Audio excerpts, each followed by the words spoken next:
क्या आप जानते हैं पितृपक्ष का अंतिम दिन सबसे खास क्यों माना जाता है? क्यों इसे पितृमोक्ष अमावस्या कहा गया है? क्योंकि यह वह तिथि है जब अपने पितरों को तृप्त कर उन्हें मोक्ष दिलाया जा सकता है। आज हम आपको बताएंगे पितृमोक्ष अमावस्या का महत्व, इसकी कथा और धर्म ग्रंथों में इसका रहस्य। पितृमोक्ष अमावस्या कब होती है? हर साल भाद्रपद मास की अमावस्या को यह तिथि आती है। यह पितृपक्ष का अंतिम दिन होती है। 2025 में पितृमोक्ष अमावस्या 24 सितंबर को मनाई जाएगी। पितृमोक्ष अमावस्या क्या होती है? यह अमावस्या उन सभी पितरों को तर्पण अर्पित करने का अवसर है जिनकी तिथि हमें याद नहीं या जिनका श्राद्ध भूल से नहीं हो पाया, इसलिए इसे सर्वपितृ अमावस्या भी कहा गया है। शास्त्र कहते हैं सर्वपितृ अमावस्या पर श्राद्ध करने से सभी पितरों की आत्माएं तृप्त होती हैं और वे अपने वंशजों और को आशीर्वाद देते हैं।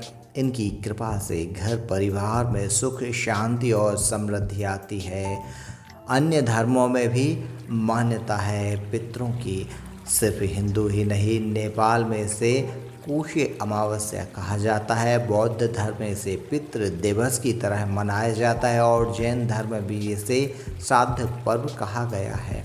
पुराणों में महत्व है कि गरुड़ पुराण में कहा गया है इस दिन पितरों को तर्पण देने से उन्हें गंगा जल जैसी तृप्ति मिलती है। महाभारत में भीष्म पितामह ने युधिष्ठिर को समझाया था कि जब पितर प्रसन्न होते हैं तब देवता भी प्रसन्न होते हैं।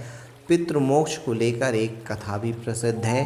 पितृमोक्ष अमावस्या को लेकर एक समय की बात है। महाभारत युद्ध के बाद जब पांडव विजयी होकर हस्तिनापुर लौटे तो वे अपने सभी संबंधियों की मृत्यु से बहुत दुखी थे।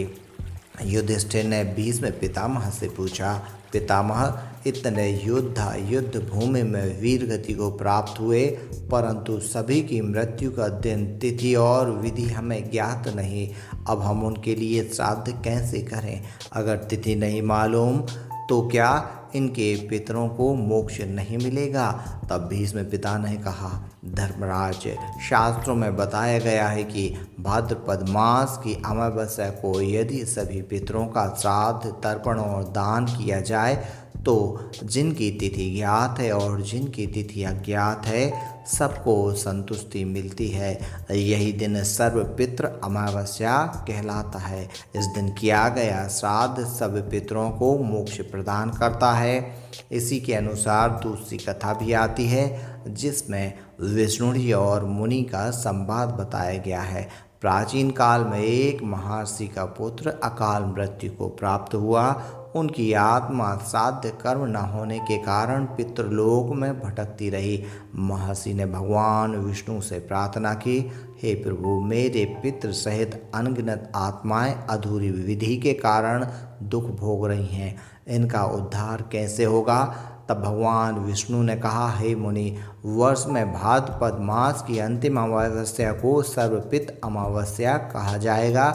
इस दिन यदि कोई व्यक्ति अपने सभी पितरों के लिए जल तर्पण और श्राद्ध करता है तो उनका श्राद्ध रह जाएगा, या जिनकी तिथि ज्ञात न हो सभी पितरों को तृप्ति और मोक्ष प्राप्त होता है। तो मित्रों, पितृमोक्ष अमावस्या केवल एक तिथि नहीं, यह अवसर है अपने पूर्वजों का स्मरण करने का, उनके ऋण को चुकाने का और उनकी आत्मा को शांति देने का।